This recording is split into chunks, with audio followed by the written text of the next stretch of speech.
Thank you, Dr. Zewde. It's my pleasure to welcome Dr. Lara Cushing, who is an assistant professor in the Department of Environmental Health Sciences and the Karin and Jonathan Fielding Chair in Health Equity at UCLA.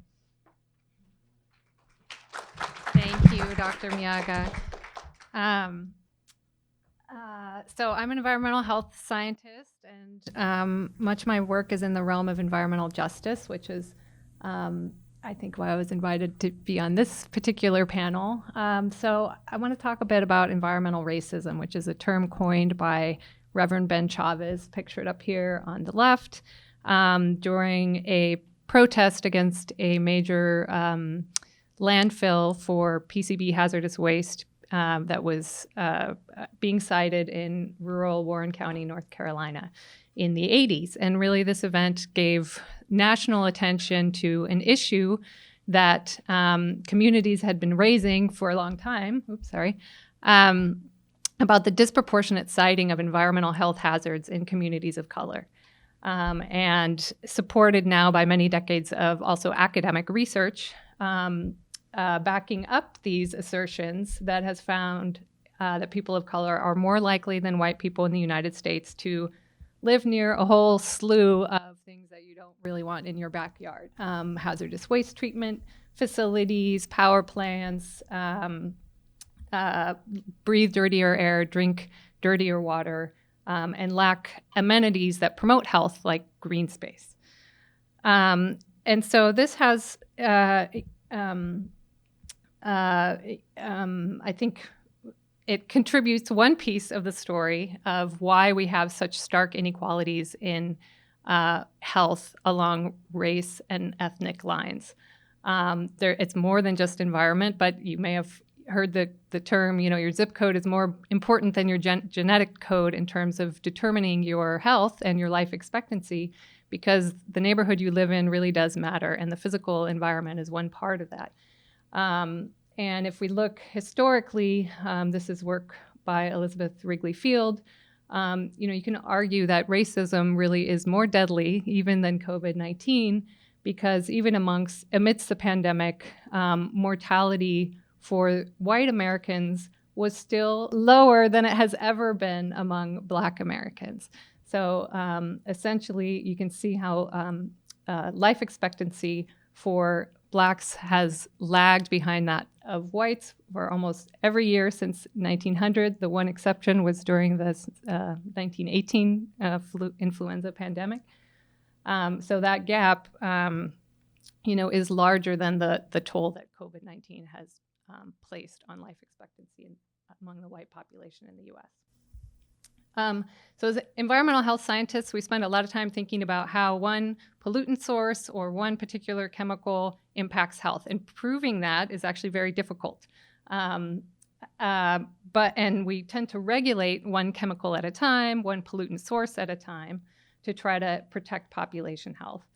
But the environmental justice movement and this disparity in health hazards, environmental health hazards experienced by people of color really requires us to think a little more holistically in this environmental health disparities framework, which was actually put forward by our own Dr. Gil G in community health sciences, along with Devin Payne Sturgis, who's at the University of Maryland, pointing out that, we really, if we want to understand how social inequality drives health disparities and the role that the environment plays in that, then we need to be thinking not about one hazard or one pollutant at a time, but multiple of them, because these pollutant sources tend to cluster in disadvantaged communities. And in reality, nobody's exposed to one chemical or pollutant at a time. And chronic social stressors, things like malnutrition, inadequate housing, the stress of living in a racist society, can actually exacerbate the effects of pollutants on your body and result in more, further aggregate the health impacts. So that's sort of the framework for a lot of my work. I wanted to share kind of two projects where we've done research in this realm, but also tried to translate it into tools that could be used to inform regulatory policy making to try to address environmental racism. So what's shown here is zip codes in California ordered from left to right on the left graph by the proportion of their population that identifies as non-Hispanic white.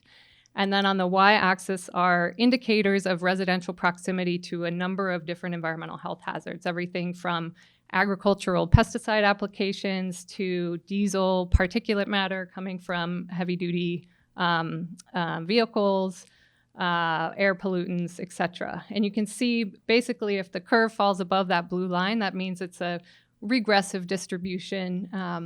Zip codes with higher proportions of people of color living in them experience more of these things in their backyard. And we found that was true for every single one we looked at. So for example, the orange dot there shows that over 95% of agricultural pesticide use in the state is located in the 60% of zip codes with the highest proportion of people of color. And it's not explained by income, because if you reorder the zip codes by income, the pattern is much less consistent, as shown on the graph on the right. Another example here relates to drinking water. So we found, we estimated drinking water quality for all Californians living who are served by public water systems, and also those who are beyond the service area boundaries of agencies like LADWP and are drinking directly from the groundwater via a private or domestic well. And we found that for every 10% increase in the proportion of the population that identifies as Latinx, they experience a higher likelihood of having one of these three contaminants in their drinking water at elevated concentrations above half the regulatory standard, whether you lived in a community water system or in one of these domestic well areas. So again, trying to look at multiple contaminant framework, because we have several issues with drinking water quality in California, and there are actually many more drinking water contaminants that it would be great to look at, but we didn't have data for. So for both of these tools, both of these projects informed kind of data tools, and I haven't been keeping track of time, so please flash me if I'm going way over. But so the second project I shared, was a collaboration with the Community Water Center and UC Berkeley. Community Water Center is a water justice organization in California that was very instrumental in passing symbolic legislation, making California the first state to legislatively recognize the human right to clean and affordable drinking water. And so all of the data that we gathered for that project is accessible via this tool, which has been used by advocates to, it shows you levels of drinking water contamination, which are very hard to figure out if you're just an average person until recently. And these have been used by communities to advocate for things like better protection for domestic well communities in groundwater basins that are being overdrafted, which may concentrate contaminants in domestic wells.